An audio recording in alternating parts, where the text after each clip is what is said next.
12月的严冬，女高中生被剥光衣服囚禁在锈迹斑斑的简陋阳台，遭受了长达41天的监禁和惨无人道的虐待。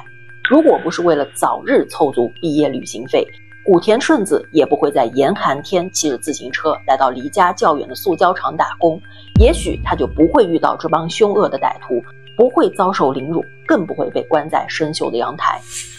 时间来到1988年11月25日，结束工作的顺子像往常一样骑着自行车回家，路边忽然冲出一名男子，一脚踹向他的自行车，顺子连人带车重重地摔在地上。事情发生得很突然，来不及看清楚男子的长相，他已经跳上摩托车加速驶离了。错愕的顺子吃力地扶起自行车，这时路边又冒出一名男子，一边关心着顺子，一边帮顺子扶起自行车。他看上去和顺子的年龄差不多，顺子微微点头，赶紧扶正自行车，强忍着疼痛，一个跨步就准备要骑走。他只想在天黑前离开这荒无人烟的路段。顺子刚准备走，旁边的男子就开口说话了：“我刚刚也被那个人持刀威胁了，不然这样吧，我送你回去，如果他再回头的话，那就不好了。”本来想离开的顺子犹豫了，如果刚才那个奇怪的男子掉头回来，那后果将不堪设想。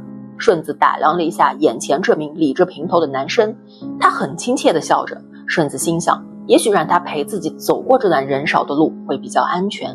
走吧，男生很自然地走在了前面，顺子则是抱着惊魂未定的忐忑心情，推着自行车跟在后面。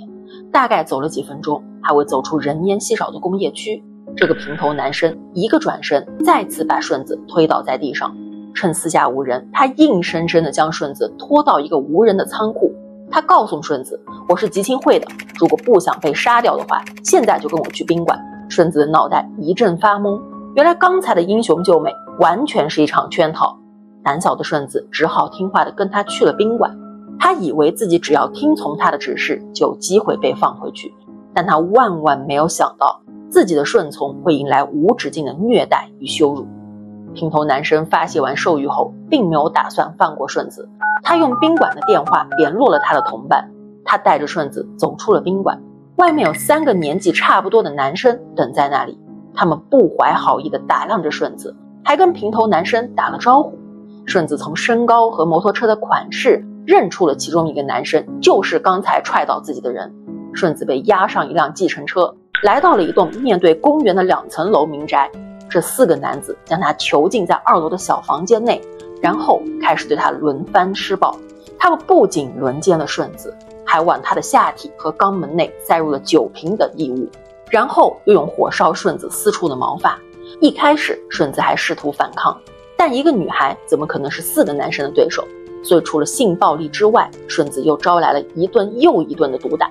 被打晕的顺子迷迷糊糊地听见了他们的聊天内容，原来他们并不是什么集青会，或者说他们根本就是乡下的小混混。看着黑道的样子，开始有样学样。踹倒顺子的男生名叫申智，他脸型消瘦，体格壮实，平时有玩拳击格斗。顺子就是被关在他家的2楼。那个假装好心的平头男生叫御史，是他们的老大。这一切就是他策划的。他们还叫来了一个烫着卷发叫让的凶恶男生，另外还有一个叫太史的人，有时候他会和一个叫高次的跟班一起出现。顺子记得被押上楼的时候，看见楼下有一些日用品。这栋房子的外观也比一般民宅要气派得多，而且打扫得还算干净。由于这些人会轮流排班监视顺子，所以顺子推断楼下应该还有住人。而且看申智的年纪，他应该是跟家人住在一起，不然他不太可能住得起这样的房子。在几次被施暴的过程中，顺子抓住时机，强烈的反抗，并不断制造出各种噪音。他试图想让楼下的人注意到楼上的状况，但每次反抗除了招来更粗暴的虐打，始终没有人来解救自己。一直到第5天的时候，这4个人刚好都有事情，暂时离开了小房间。申智的母亲抓到机会，悄悄走上楼来。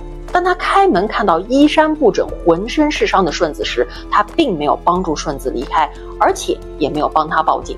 他只是口头劝告顺子赶紧回家，然后匆匆关上房门，躲回了楼下。顺子这才明白，这群人虽然不是什么黑道，但是他们的父母已经无法管束他们，而且还畏惧他们。申智的父母应该早就听到了顺子的声音，但是他们不敢忤逆申智和他的跟班，所以眼睁睁地看着顺子被监禁在家中的2楼。顺子认清了现实，他只能自己想办法对外求援。虽然每天都要面临不同人的欺凌，但顺子依然在等待下一次时机。终于在12月的某一天，趁他们交班的时候，顺子蹑手蹑脚地逃出了囚禁他的小屋。他想往警察局的方向跑，但人生地不熟，加上还赤着脚，最终没有跑过追来的御史、卷毛和申智。那天晚上，顺子遭受了非常惨烈的暴打，面部严重受损。这3个人甚至用打火机烧他的脚，以此作为顺子逃跑的惩罚。从那以后，顺子不再被当作人类，暴徒们强迫他全裸跳舞，当众自慰，还在他的脸上、身上用马克笔涂鸦画画，而且这些都是最轻微的惩罚。他们会逼迫顺子吸食强力胶，喝下威士忌，强迫他一次抽2根烟，还用钢筋强行反复插入他的下体，造成严重的撕裂伤。这些惩罚不断交替反复，由不同的人实施，时不时被关到阳台受冻的顺子全身被拖到只剩下内裤，每天只能喝1瓶牛奶，勉强吃1块面包。他们甚至逼迫顺子喝自己的尿液。顺子不断为他的逃跑道歉，他也承诺绝不会说出去，只希望他们能放自己回家。但是他现在这个样子，就算他不说，又怎么可能藏得住被虐待的事实？而且他被抓来申智家的时候，身上只穿了校服，他的家人已经找了他很多天了。如果照顺子说的放他回去，谁会相信顺子只是在同学家或在东京街头游玩呢？为了让顺子断了回家的念头，他们在顺子脚上泼洒火机油，然后点燃，造成顺子双足严重烧伤，难以行走。双脚化脓的顺子只能整日躺在被褥上，精神涣散的他开始大小便失禁，直接尿在床上的屈辱感让他痛哭不已。为了惩罚他尿床，体格壮硕的卷毛把他的脸揍得不成人形。口中含着碎牙和血块的顺子意识逐渐变得模糊，求生的念头已经消散，他终于认输地说了句杀了我吧。但他们始终不让顺子如愿，他继续被关押在申智家的2楼，双脚彻底溃烂，脸部的钝伤让他几乎睁不开眼。这时的顺子已经不需要再监视了，这群暴徒像喂野狗般每天来一次，每次留1瓶牛奶1块面包。很快就迎来了圣诞节，街上到处洋溢着新年的喜气。这是顺子父母最难过的一个年，他们的女儿行踪成谜，警方这边完全没有头绪，只能用最笨最慢的方法，从顺子可能经过的线路反复寻找可能的线索。但他们不知道，顺子已经被绑到10多公里之外的地方。申智的小弟都回家过新年了，申智则是一如往常四处游荡。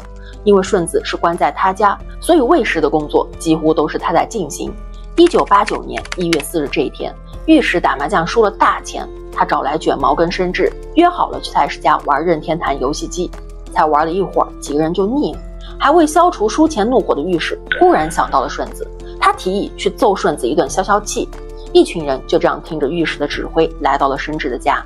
顺子已经因为长期的营养失调以及身体伤口的严重发炎，陷入了非常虚弱的状态，几乎是命悬一线。但御史没有打算放过他，他先是唆使体格壮硕的卷毛暴揍了顺子一顿，然后在顺子的脸上点蜡烛，逼他不可以闭上眼睛。顺子虚弱到无法下楼上厕所，御史就逼顺子尿在空饮料盒里，然后强迫他用吸管把自己的尿喝干净。这时候的凌辱已经没有性的成分了，完全是粗暴泄愤的暴力攻击。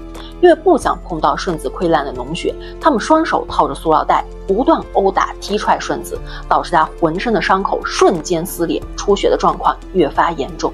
御史拿出他练拳击用的铁质训练器，重击顺子的脸部、腹部、大腿。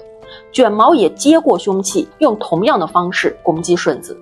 太史甚至把训练器的铁球举到肩膀的高度，重重砸向顺子的腹部。御史则继续在顺子身上泼洒挥发性物质，点火燃烧。顺子就在最后的一场折磨中重伤身亡，死在了申智家的2楼。后来验尸的时候发现，现场斑斑血迹之中，可能还包括顺子腹中根本来不及成型的胚胎。万万想不到的是，这帮极度凶恶的暴徒面对一具尸体时，竟然慌了手脚。17、18岁的他们哪里知道要怎么处理尸体，又怎么想得到人命真的会因为他们的暴行而消失？有人提出要找地方掩埋，有人提议毁尸灭迹，还有人建议伪装上吊。最后他们选择了当时新闻最常播报，也是坊间最常谈论黑道处理尸体的方法，把人沉到东京湾。